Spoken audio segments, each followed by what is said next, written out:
pour na ye alobi ete dialogue ya basango ezali dialogue ya malamu te oyo tokoki ko ndima yango esalema po mbate ezali coup monté pour la tina ba déstabiliser topé ba bo matata mokambi ya ekolo Jean-Pierre Bemba azali ko banga mingi Martin Fayulu pa atelemeli eloko ke Martin Fayulu ba nani président Félix a ko kondima ba proposition oyo ya Martin Fayulu te que 60 dans les accords 66 millions de dollars quittaient chaque mois la Banque centrale pour alimenter et être versés au Rwanda. 800 millions Non, 66 millions par mois. Fois 12, 800 millions de dollars par an. Multiplié par 18, ça vous fait près de 15 milliards de dollars. Kabila Zalaka kofuta ba Rwandais 66 millions de dollars. Et ça vraiment compliqué pour tout le monde. Pour total budget na biso na mbongo bazolo ba wana ezali pena motuya mingi ezali pena impossible pe mbongo wana isani ebimela ba preuve ezali te ozo la keno Rwanda bandaki ko 66 millions de dollars et pas na biso awa na Congo. Alors Jean-Pierre Bemba n'a pas menti, mais il n'a pas expliqué l'origine de fonds. Jean-Pierre Bemba n'était pas au gouvernement de Kabila. Moi j'étais au gouvernement de Kabila. Les 66 millions étaient payés, mais comme on ne pouvait pas ponctuer sur les comptes du Trésor, c'est Yuma Albert, qui à l'époque était président du conseil d'administration de la GECAMINE, président du conseil d'administration de la Banque centrale et président de la FEC. C'est lui au fait qui gérait tous ces fonds-là qu'on ramassait chez les miniers. Vous savez très bien que les budgets tels que nous les présentions à l'époque ne reflétaient pas la réalité. Il y avait beaucoup de recettes qui échappaient au contrôle de l'État. Oui, Michel Kalobi était azali na preuve. Alors la preuve na yango alors que na oyo etali 66 millions de dollars. Oyo wapi Rwanda zalaki kozwa preuve exacte.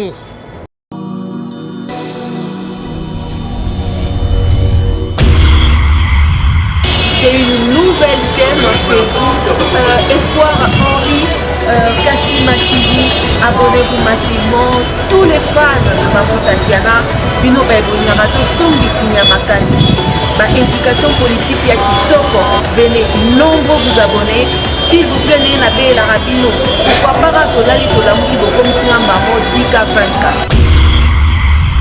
N'est-ce pas? Et aussi un vrai bien parce que seul soutien, on a ces cabinets les alliés pour s'abonner massivement ici, et les camboya professionnalisme. Olingaka musique, olingaka politique, olingaka nyonso awa, tokobanda kolobela ba sujet tout. Iko quel non, n'est-ce pas? Allez, à suivre. Voilà.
Na bino nyonso tu bozili bakuya kolanda Cadet Muswamba na banda kuna bino bisika nyonso tu esili kozwa mabino na tombeli bino bolandi malamu ya Espoir HK télévision pe na pesi bino bambote ya mingi bipai nyonso tu bozwa mina ngonga lokola oyo na tombeli bino pe lisusu ebandeli malamu ya poso ya sika oyo ezali kosukisa sanza ya mois de juin.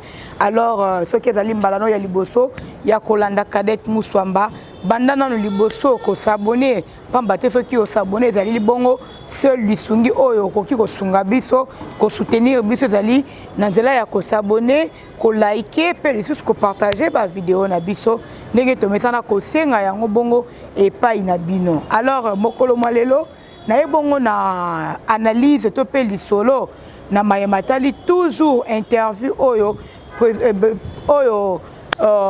Mwana mboka Jean-Pierre Bemba oyo wapi azali ministre ya transport ndenge asilaki koleka bongo na micro ya Christian Lusakweno kula na Top Congo na bandi ete mikolo mileki na salaki analyse wana ezalaki première partie na caractère économique et lelo na ebongo na caractère politique toujours na kati ya même interview wana oyo Jean-Pierre Bemba asalaki na micro ya Christian Lusakweno.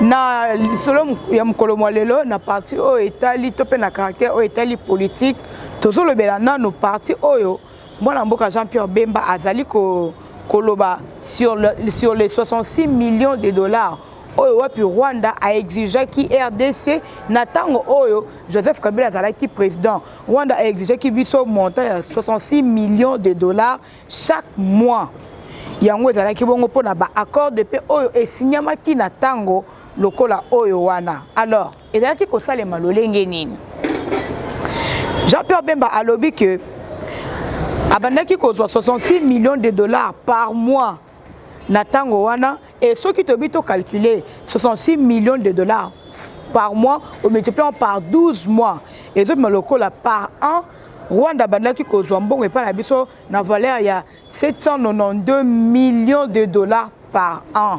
Donc année moko soit 792 millions de dollars. En sachant que non, ceux qui ont dit que 792 millions wana, on multiplie par 18 ans. Oh Joseph Kabila sala qui n'a pouvoir. Au comment que to comme à peu près na ba 14 milliards 256 millions, d'où par contre 15 milliards de dollars comme ça. Oh wapi Rwanda azui et pas na biso a exigé ki biso montant wana ndenge na uti koloba yango awa.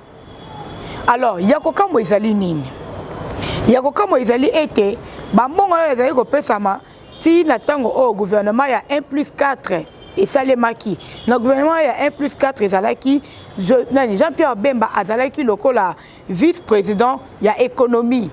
Alors, tout le monde Jean-Pierre Bemba, la temps on a eu vice-président de l'économie. Après ça, qui paie Rwanda combien? Parce que avant ma cambia, aux autres bongo bongo, il est tant que vice-président de l'économie, azala qui paie na mot à dire na kati wana. C'est-à-dire que na yépe azala qui na kati, tant au Rwanda zozwa 66 millions de dollars chaque mois. Parce que le gouvernement na yépe azala qui. En sachant aussi que non, gouvernement na ya 1+4. Basinyaki accord de paix oyo wapi et poussé entre biso na Rwanda na accord wana nde silaki ko singa ete moto ya 66 millions de dollars wana esa nini ekendaka ndenge ebandaki ko kinde bongo. Accord de paix na gouvernement na 1+4 basinyaki accord de paix na année 2002 nde basinyaki wana et gouvernement wana ya 1+4 yango eyaki ko banda le 30 juin 2003. Donc après une année, le gouvernement a 1+4 et Kobanda le 30 juin 2003 et Bandaki. Alors, le gouvernement a qui pena musika mingité, c'est là qui n'a encore 4 ans. Na 4 ans oyo et ça là qui c'est-à-dire et qui kosuki ça na année 2006 Kobanda 2003 tina 2007 pardon, tina 2007 ndé oyo wapi gouvernement ya 1+4 et yaki ko soukela. Date précise au gouvernement na ya 1+4 ici là qui ezalaki bongo le 5 février 2007 et bandi le 30 juin 2003 et ko souka le 5 février 2007. Alors, nous sommes Jean-Pierre Bemba étant que ministre du transport actuel, Nathan on a zalaki vice-président de l'économie. Nathan on a 4 ans. Oyo asalaki na gouvernement ya 1+4 wana abandé ko futa Paul Kagame combien to abandé ko futa Rwanda combien ko landisa accord de paix oyo et signamaki wana. Alors Ce qui tobi to calculer yango to comprendre que na tango wana pe Jean-Pierre Bemba a futa na ba Rwandais motué ya 3 milliards 168 millions de dollars pour 4 ans. 3 milliards 168 millions de dollars. En sachant que la période où on a payé budget na biso ya Congo, et ça qui paye à mingi pensate, budget na biso ya Congo, et ça qui bon on a 300 millions de dollars. Ndetango Jean-Pierre Bemba côté qui on a 300 millions de dollars, ayeko matsayango kino na 800 millions de dollars. Et à partir ya wana ndepe Adolphe Mozito tant ayeko comme premier ministre yepe ayeko joyango a matsango tina 1 milliard 500 millions de dollars. Mais ce que tu calculer de 300 millions à 800 millions oyo Jean-Pierre Bemba a matière qui budget wana. Ce que tu longola 66 millions de dollars chaque mois pour la couper ça ba Rwanda. Tu bande tina combien?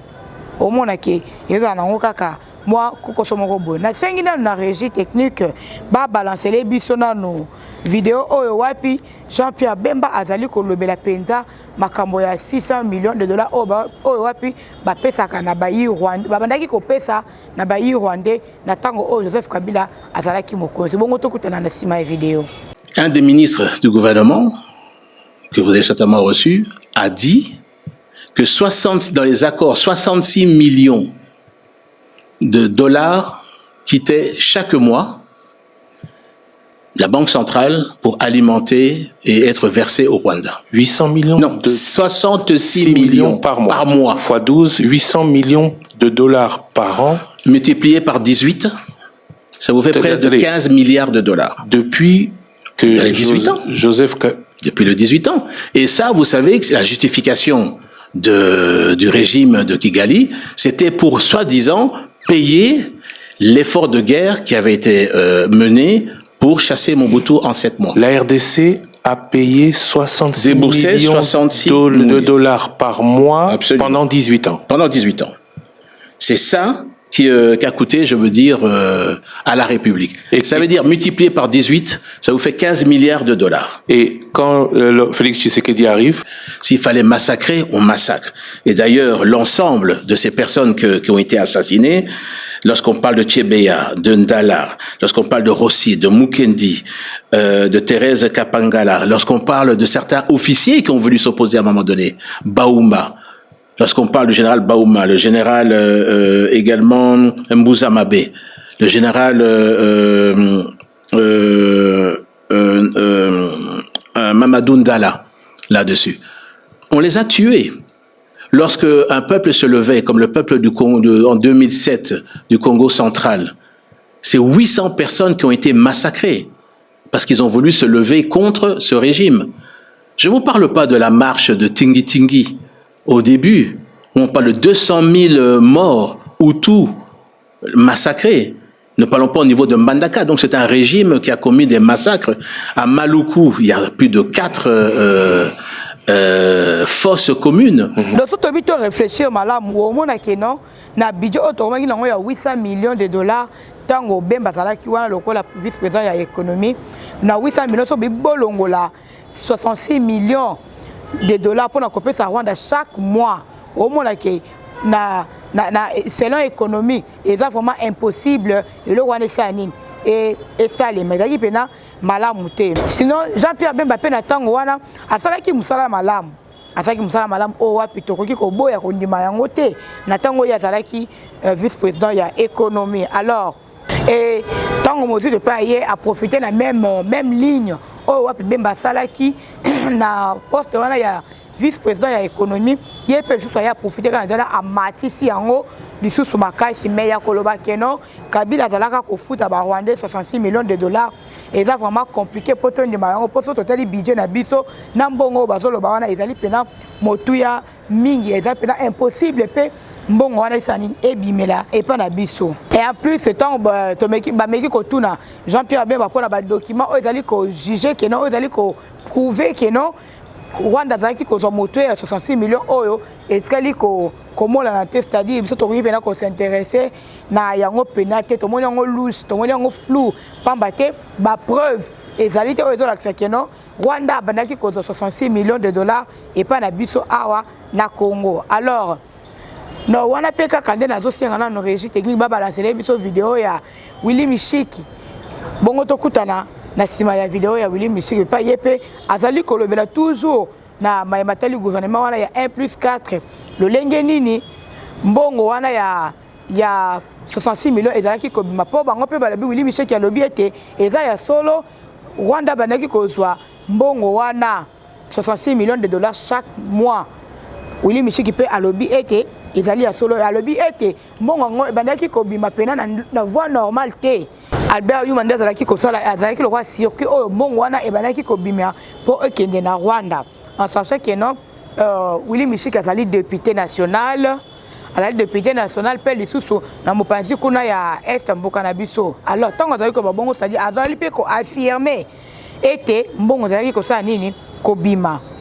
Ce que seigneur na biso ko tuna Albert Yuma pona tina ba preuve oyo ya mbongo wana ekoki kozala pe malamu na tina na kosungi sinon eza na ka bakisation moko gratuite oyo ezali ko sala pena valeur ya malamu te na cadre ya l'état pona ko affirmer ba makambo lokola oyo ezo senga kozala na ba document oyo ezo lakisa pena ke Willy Michiki pe aza na raison to pe ya ko affirmer yango bongo azali na raison na tango wana toujours Willy Michiki a déposé ki motion na ye pour na kobenga na Alexis Gisaro en disant que non Alexis Gisaro azali bongo ministre ya infrastructure alors que d'autres mosolo azali ko salela yango te d'autres mosolo azali ko tonga te ndenge esengeli asala bon avant etena kota na mosika na sengna ba balancer biso vidéo ya Willy Michiki bongo tokutana na sima na yango. Jean-Pierre Bemba n'a pas menti, mais il n'a pas expliqué l'origine des fonds. Jean-Pierre Bemba n'était pas au gouvernement de Kabila.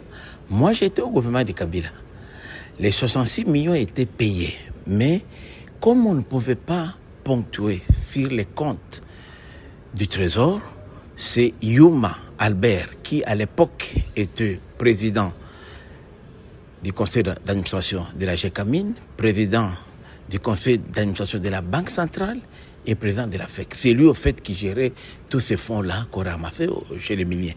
Vous savez très bien que les budgets tels que nous les présentions à l'époque ne reflétaient pas la réalité. Il y avait beaucoup de recettes qui échappaient au contrôle de l'État. Il y a des recettes qu'on percevait parallèlement. Je me rappelle même, Sami Badibanga est là, il était notre premier ministre. Je me rappelle quand on a été nommé, on n'avait pas assez de cash.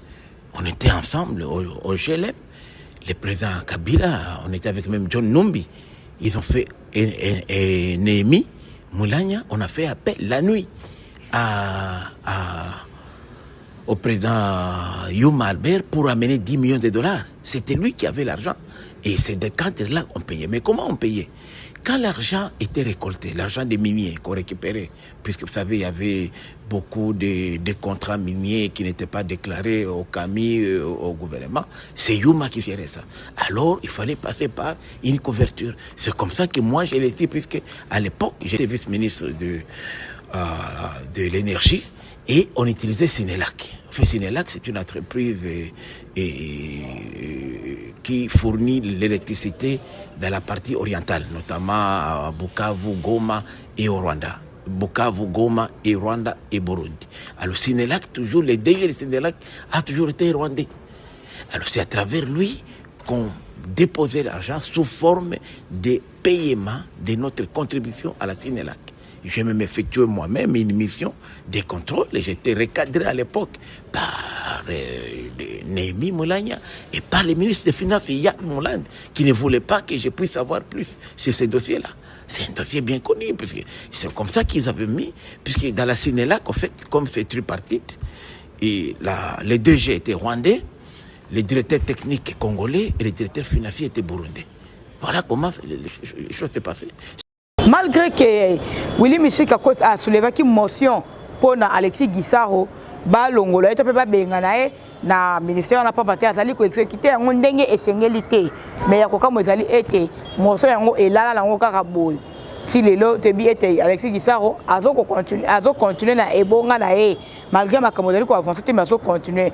Alors selon les uns et les autres ceux qui balobaka ete ceux qui moni motion ba tombolaki et que kolala ka ndenge wana c'est que ministre a fini quelque chose na ba o esengeli ko kata motion wana nde balali saka yango ndenge wana pe elali, c'est-à-dire que non Alexis Gisaro abimisaki moi eloko oyo a fini nde ba ko lalisa motion wana et esenga reso balali si bongo esengeli ko kata papier wana ya motion devant tout le monde poto ba ete likambo yango esani esili nango tango Willy Mishika leka na Top Congo aloba ete Alexis Gisaro azwaka $2500 pona kobongisa banzela et azwaki papier na ya motion apasolaki yango na Top Congo nde laksaki ete likambo yango esili ndenge wana alors que abongisa penzela yango te tilelo tozotala kaka ndenge makambo yango ezali kokende pendant que mbongo esi ebimaki menzela tomoni yango te. Donc est-ce que nzela ngo esalemi te nde tozosenga ete le procureur général Firmin Vonde amekana ko lancer enquête a lancé enquête pour na tina kotala na likambo wana bien mosolo ya l'état ezali kobima pour na tina kosala mosala yango mais ezopesa eta eloko moko te na tina na yango et atangi pe les Albert Yuma actuellement Albert Yuma azali pe actionnaire kuna na Jekamine ezosenga ite soki ba annuler moso obo Slovaki loka ba leg moso wana esengeli ba benga pe Albert Yuma yepe aya pona ko pasola lettre o ba Slovaki ya motion contre ye wana ndenge na utaki ko expliquer ete Willy Mishika pasola ki papier na Top Congo papier ezali ko contenir 220 personnes o ba mosola bango ezaki na kati wana mais tomonaki Willy Mishiki apasolaki yango na tina koloba ete likambo yango esani esili nango pe elali nango nde na yango na bato bazali na liste wana Willy Mishiki alobi ete azali na preuve na yango alors que na oyo etali 66 millions de dollars parce que nde dossier nazo lobela de 66 millions de dollars oyo wapi Rwanda azalaki kozwa preuve ezate et moyen pe tozwa yango la considération et d'autres la tête parce que tozana ba preuve to ezola sapena que non Rwanda azalaki kozwa motu ya wana ya mbongo. Alors Bemba alobi Bemba sukaki wana te alobeli pe lisusu na mayematali ba mort to pe batu oyo bakufa ebele la période où Joseph Kabila azalaki président de la République na 18 ans nae Bemba lobi ete il y a eu de morts et de morts sans compter ba massacre sans compter aussi ba fausse commune ezalaki penza ebele elelo oyo Bemba azana pouvoir ezata mokambi ekolo Félix Tshisekedi na kati ya pouvoir yango pe il y a toujours des morts oyo ezali ko continuer ko salema Jean-Pierre Bemba a soulevé bakufaki batebele bakufaki na période oyo Joseph Kabila azalaki président entre autres ba Thérèse Kapangala ba Rossi Mukendi ba général lokola Mamadou Ndala batebele bakufa ebele na tango wana elelo oyo Bemba doit se retrouver na gouvernement oyo Félix Tshisekedi azali pe président alors que le gouvernement oyo pe bato bazo continuer pe ka kosala nini kokufa tomonaki Chérubin okenda kufaki amibeti masasi il paraîtrait qu'il amibeti masasi 2 balles na mutu bilambane na se ye na kata mutuka amibeti masasi 2 balles ndenge nini ça quand on bete déjà ya liboso fois quoi déjà ya mibele ndenge nini mutasi akufi. Donc apparemment c'est comme c'est ça ka continuité il y a même pouvoir o elekaki yango pezo kokoba kosala nini ko kende lokola o tozali na yango lelo oyo et Jean-Marc Kabundu pe tango azaki na boloko kobima na ye pe afana kimeki abimisi sur la vérité koloba ete kuna na prison ya Makala bato ebele bakufaki pamba te babomaki à peu près 2000 prisonniers kuna na prison ya Makala bongo so lobi total ba massacre ezo continuer kosalema.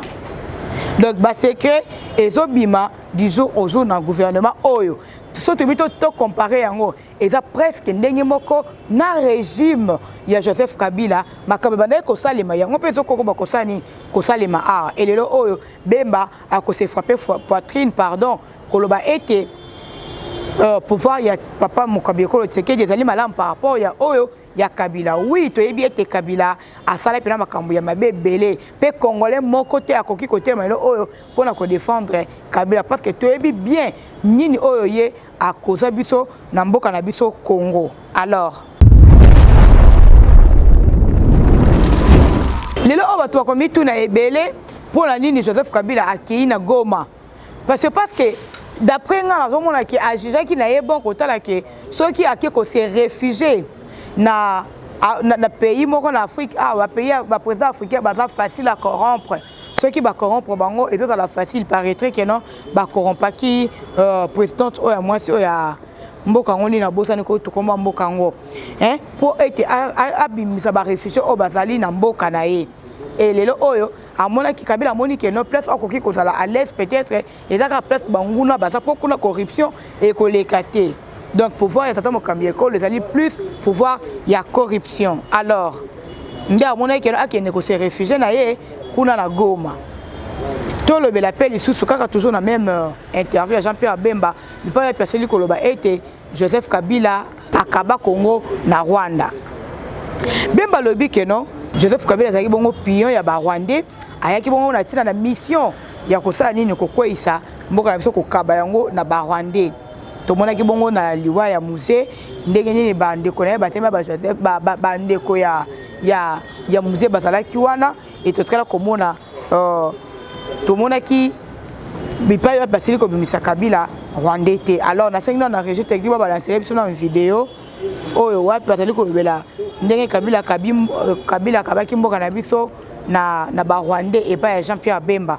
Bon tokutana na sima ya vidéo. Malin de pouvoir faire croire à la population que c'était le fils de Laurent Désiré Kabila. Mais ceux qui étaient autour de Laurent Désiré Kabila, dès le départ, ne devait pas être le chef de l'État.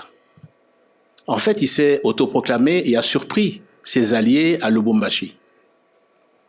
Mais les Rwandais avaient déjà positionné leurs agents et soldats de l'armée à ses côtés et ont voulu faire croire à la population que c'était le fils. Donc, lorsqu'ils assassinent le président Laurent Désiré Kabila, c'est là qu'ils propulsent leur agent de l'armée rwandaise, chef de l'État. Sa mission, il y avait 4 objectifs dans sa mission. Premièrement, c'était de continuer à désarticuler l'armée, les forces armées congolaises. Et d'ailleurs, lorsque vous verrez dans tout le 18 ans qui s'est passé, et lorsque vous entendez parler qu'il y avait les attaques du CNDP d'abord, du M23 ensuite, tout ça, ce n'était qu'une mascarade en fait. C'était un prétexte qui était organisé par le Rwanda pour ensuite, d'après les attaques, venir toujours avec des compromissions, avec des accords qui demandaient l'intégration de ces forces rebelles, soi-disant, une fois CNDP, une fois M23, au sein de l'armée donc congolaise. C'était qu'une manœuvre, une ruse là-dessus. Donc toutes ces attaques que vous voyez, la CNDP, etc., et regardez d'ailleurs lorsque Tshibanda signe ces accords honteux, c'était simplement pour permettre l'infiltration et l'intégration de forces rwandaises dans notre armée. Jean-Pierre Bemba, c'est la vidéo très bien. À l'objet était na époque ya musée Kabila ya kina ba infiltré ya qui peut le col infiltré na carte armée na biso pe ba côté qui na ba infiltré na époque ya musée mingi na armée na biso et ya ko kama eza que na accord de paix oyo wapi ya Washington tozo zela entre biso na Congo accord de paix tozo zela Washington awa ils ont indiqué malamu était ba réfugié na biso ba réfugié oyo ba ko se réfugié na Rwanda et seigneur na bango ko sa nini ko zonga na Congo tango ba accord wana e ko signamé mais ko zonga bango na Congo wana et ko faciliter ba infiltrer ba kota n'est-ce pas et ça quand ndenge moko na ndenge musée pe salaki parce que ceux qui ba zongi nini zo ça ke ba tona pena ba sali ba congolais ya solo toujours la carte accord wana et le but était groupe rébellion to pe ba M23 ba kokota mandoki na bango na armée na biso et ça c'est kokota sous infiltration ya makasi na carte armée nous tout wana toujours sur la carte donc ce to bito tala ba condition ya accord de paix autour de la entre biso na Rwanda accord de paix autour de la oya Washington et ça presque ndenge moko na Joseph Kabila salaka na tango wana et c'est presque néanmoins pour ça bien été M23 ba mandoki na bango ba côté na armée na biso et aussi na bango mo pe ba côté na carte armée déjà infiltration et côté na armée ba réfugié na biso o ba na Rwanda ba ya bazonga na Congo ba réfugié na biso ni o ba na Rwanda est-ce que biso ba réfugié na biso ba congolais ba na Rwanda kuna ils passent. Donc ils ont toujours sur le même pied de tout ça que ça n'est koleka. Même c'est là on a kaka oh les kala kana tangwana, et on peut dire que ça n'est koleka. Alors, ce qui te dit est de douter sur la nationalité ya Joseph Kabila. Papa ni oyo ko sur nationalité ya mwana na parce que papa nda yebaka mwana ne malamu pe mama ayebi mwana ye malamu. Ye moko musée Laurent Désiré Kabila alobi bien te. Alors ba ko pe na chaîne moko international ko ba etant batuni pour na mboka to pe mwana ye. Alobi te mon fils est là. Azopesa ba mibeko mon fils est là comme chef d'état-major Joseph Kabila. Oh yazaki kolobela wana. C'est comme ça to boya ndenge nini papa na ye musée alobi bien que no mwana na ye Joseph Kabila. C'est comme ça to boya ngo le lenge ni to ça censé ya kondima yango pendenge wana. Donc ça ne sert à rien de tout ça la débat natina o etali nationalité ya Joseph Kabila. Supposons que ngai so na élection que non Agnès Moleka azali mwana nanga.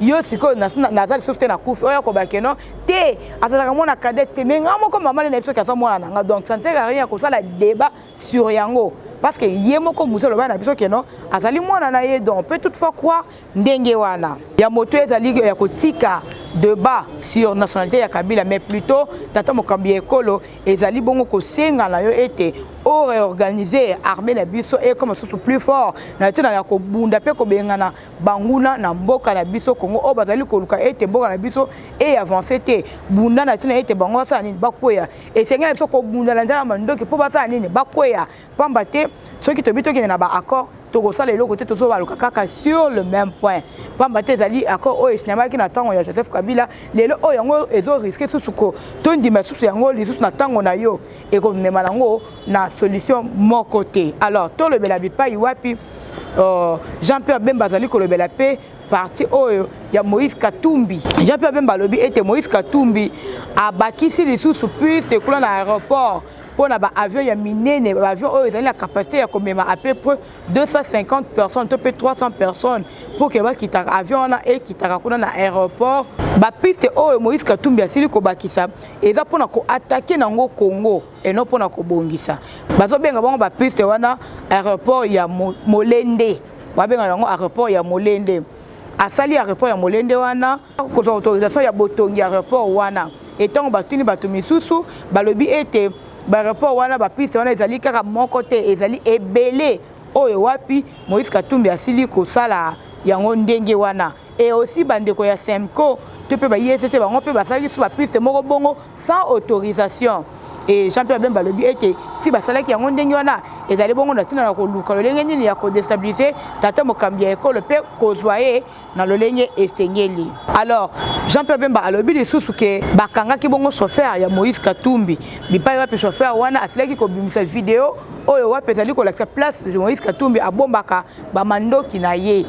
Mais to sepeli bongo na motuna ya Christelle Sakweno atunye video yango ezali wapi Jean-Pierre Bemba lobi ete video yango ngai kaka mutuna mona ki yango oyebi ke biso na Congo to linga ba preuve à l'appui hein poto ndima esenge to sa nini to mona to monte to kunyima lolenge nini ezali ba biloko moko ya malamu te et soto bito ke ne mo musika ti chauffeur na ke koloba ete video ezali o asoki pe alakisa ki video wana ezali ki na ndenge nini est-ce que kaka na kotuna malembe boy ou bien lobi yango sous choc ya torture bazo torturer ye nde pousser ye aloba ndenge wana est-ce que ezali pe ya solo to yebite dernièrement awa balobaki ete na 17e rue kuna et na 18e rue pardon ezalaki bongo place o Joseph Kabila bombaka bamandoki na dépôt soki ya bama Olivier Joseph Kabila abombaka bamandoki mais tant bakendaki kopier to pe kofier kuna to mona to ska soko mona mandoki wana te ndena yango Jean-Pierre Bemba lobi ete dialogue oyo ya basango ezali dialogue moko ya malamu tokoki kolanda te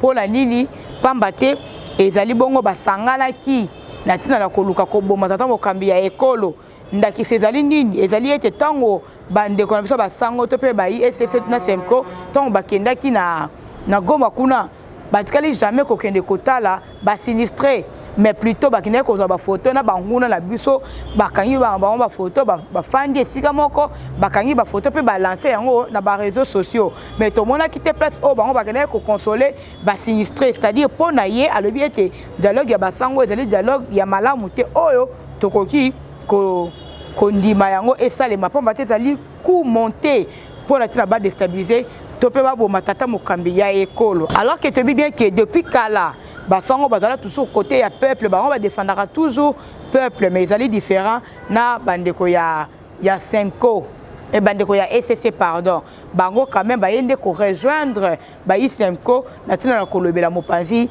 oyo population bazali ko luka ba lobela bango kota la malamu na lisolo oyo Jean-Pierre Bemba azali ko banga mingi Martin Fayulu pambate amoni ete Martin Fayulu soki a komi esika na sope tata mokambi ekolo andimi likanisi ya Martin Fayulu le lendemain akoki kozwa na chance ya kozwa ebonga ya premier ministre et au cas où tata mokambi ekolo a modifié constitution te ndenge balakaki yango et Martin Fayulu était premier ministre, a obligé à organiser élection.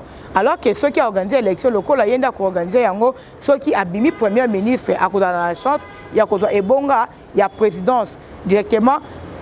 Jean-Pierre Bemba et Sikanaye, les autres à la tête, il y a un autre télémé la pena à télémé l'euro que Martin Fayulu, président Félix a kondima ma proposition, il y a Martin Fayulu té. Donc ceux qui Fayulu soki tata mokambi ekolo andimi likanisi ya Martin Fayulu bongo mbala moko Jean-Pierre Bemba komimona ete ya kokweya et puis Martin Fayulu asali akozwa esika wana voilà to suki sa émission na biso na place oyo mwana mboka Jean-Pierre Bemba azali kolobela likambo ya rébellion pamba te ye moko pe azalaki rebelle bongo to lobela nango nano pamba te batuni Jean-Pierre Bemba Tunia pour la nini akenaki ko sala ki rébellion et Jean-Pierre Bemba lobi était yi asala ki groupe ya rébellion wana pour la tina ko bengana ba Rwandais na kati ya bokonzi na biso ya mboka na biso pardon alobi était asala yango pona ko bundela ba congolais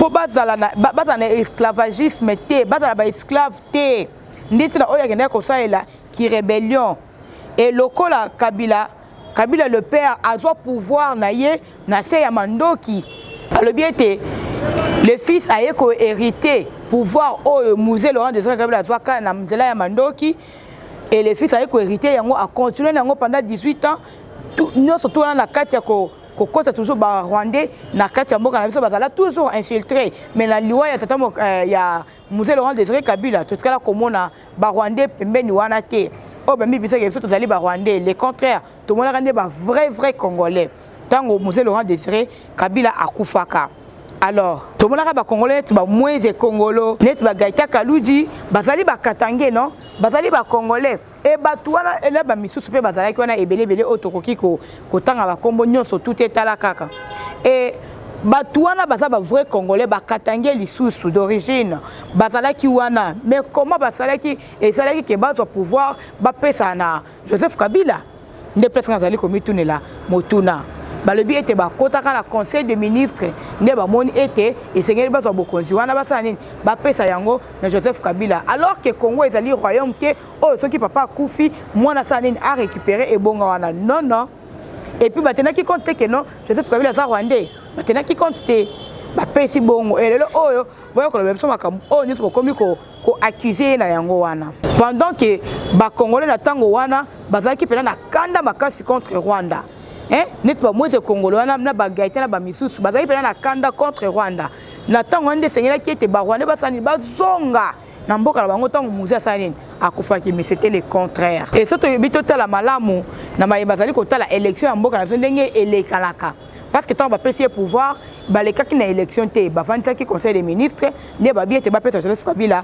pouvoir ya papa na ya sanini a continuer nango et puis ya organiser élection et surtout bito le bana ba kambo itali élection wana élection ya 2018 boye bien on bien ndenge elekalaki donc to ba ke na mboka o tout kana ko élection ya malamu te depuis Joseph Kasavubu oyo c'est très oh dans la carte tricage oh il y a 2018 boye bien ndenge salemaki alors ti et tout Jean-Pierre Bemba yé pas na kati ya plateforme oh la muka ya ba opposant yé kutunda asalaka rapport kula na Bruxelles pona koloba ete ba botela tata mokambi ekolo Félix pouvoir ba pesa ngona Fayulu pa baté Fayulu mutu aganyaki ba ba kete zali complot oh ba complotaki contre zaki ko l'état ba monter ki Fayulu boye bien yango bien et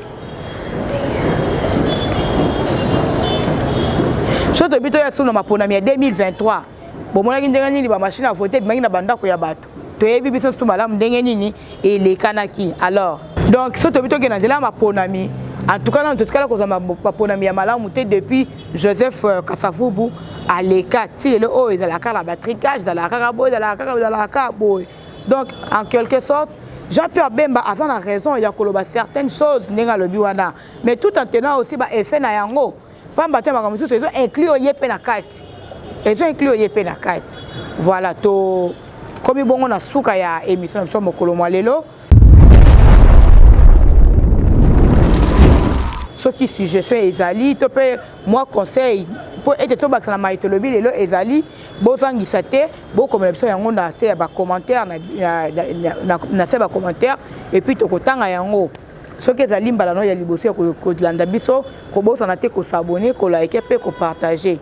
Le numéro ezali wana comme na se habitando ike na bino bokoki ko benga pona mayenyo surtout ba post o bozali na yango pour être tout partager ensemble, pourquoi pas qu'on peut se faire information et qu'on a la bongo malamu mingi na sima ya bilili c'était Popol Ayombe kuna la machine to moni cordon opi na coordination to moni coach Harry Kassima bosala lokola mosali na yawe yenani le prédicateur Ghislain Basile Ntilulu oh wapi azali biologiste médical azali personne promoteur il y a laboratoire médical communautaire les Basilois laboratoire médical communautaire le Basilois wapi na Bumba Espoir HK télévision na lobaka yango bien été etala makala mokili mobimba tina Mongala kuna na province ya Mongala du côté équateur Espoir HK télévision balandaka yango makasi na nzela ya papa na biso Ghislain Basile Ntilulu o azali promoteur ya laboratoire médical communautaire les Basilois na Bumba précisément.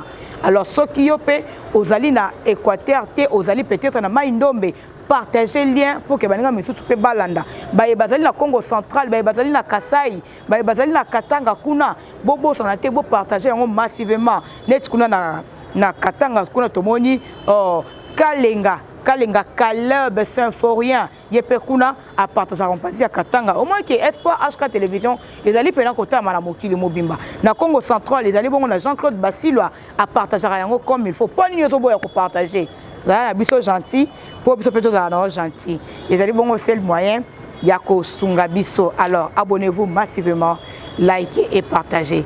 Tokuta na bino prochainement. C'était Kadette Moussamba Bobo Sanate. Bye.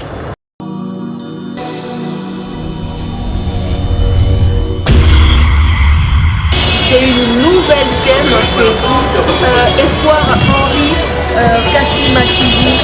Abonnez-vous massivement. Tous les fans de Maman Tatiana, Bino Baibonara, Tosombitinia Makani, indication politique ya Kitoko. Venez nombreux vous abonner. S'il vous plaît, n'ayez pas la rabino. Pourquoi pas Tolali Tolamuki comme si on m'a Dika 24. N'est-ce pas? Et aussi on a vrai bien parce que seul soutien on a ces cabinets les alliés pour s'abonner massivement ici les alliés camboya professionnalisme olingaka musique olingaka politique olingaka nyonso awa tokobanda kolobela ba sujet tout iko okelo kendo n'est-ce pas? Allez à suivre.